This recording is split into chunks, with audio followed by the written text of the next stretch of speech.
A strong mind is like an ancient tree. It withstands the storms of life and remains unshakable. Yet it continues to offer shelter and fruit to all those who pass it. To have this kind of strength, a tree needs to drink in sunlight through its leaves, and it needs deep and wide roots to anchor itself in the soil. We would like to tell you the story of a man with that kind of power. The sunlight that nourished and strengthened him was his pure vision for humanity, and the roots that anchored him to his destiny were powerful actions. In 1937, Brahma Baba, who was then known as Dada Lekraj, was in his 60s and looking more deeply into the spiritual truths of life. One day, while in a meditative state, a warm energy surrounded him, and he had a vision of a luminous, beautiful point of light, an ocean of love that he understood to be the Supreme Being. Over time, the visions continued. He had a vision of a world destroyed by calamities and war, and that was followed by a vision of a beautiful age of peace, where souls lived like diamonds in the human form, luminous, radiant, and divine on the earth. Over time, he grew in power and wisdom. Those who looked at Brahma Baba in his early days had powerful experiences. Just by looking into his eyes, they would experience themselves as bodiless, beyond the sky in a world of light. He had a firm awareness that we were spiritual beings having a human experience, and this awareness gave others the power to experience their souls. But the power of this vision didn't come overnight. Every morning, he would bathe in the sunlight of God's love and truth and wisdom. This practice transformed his vision for the world. He began to see everyone as a precious child of God who had somehow gotten lost in the darkness of matter and time. This loving vision inspired him to do something revolutionary. He shared this knowledge with everyone, regardless of their gender, regardless of their caste, regardless of their level of education. Women who were not allowed religious freedoms were allowed to come to the ashram in Hyderabad and follow a pure life if they wish. This alone broke some of the systems of religion in India and caused great opposition. A party called the Anti-Om Party formed, and so great was their opposition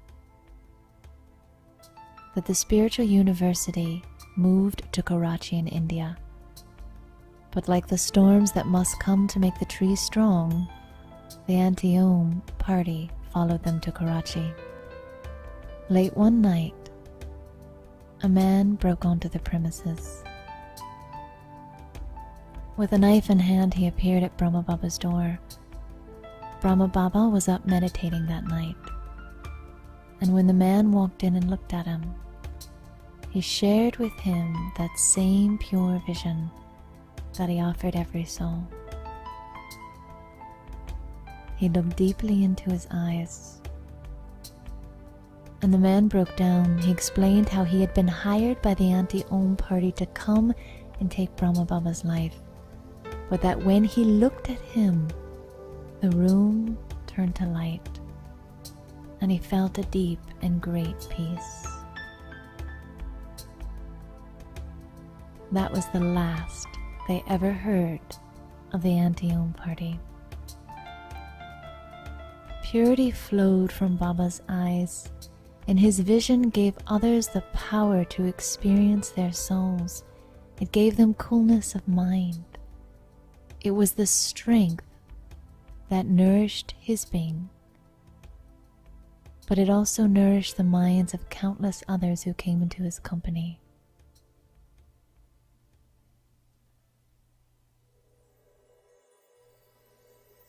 Along with his pure vision, his powerful actions also gave him strength.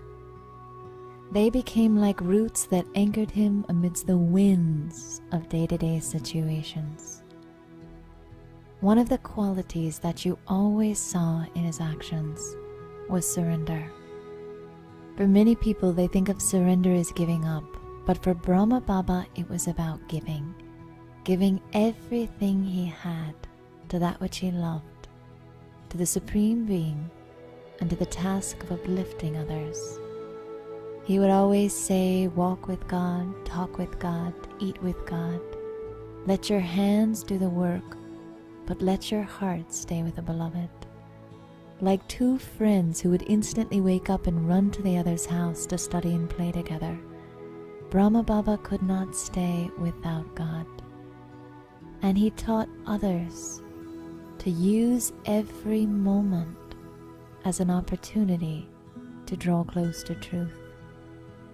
In Karachi, he would take them to the ocean, and as they were sitting by the ocean, he would tell them, look, see how the diver dives into the ocean and comes back with jewels and treasures and diamonds.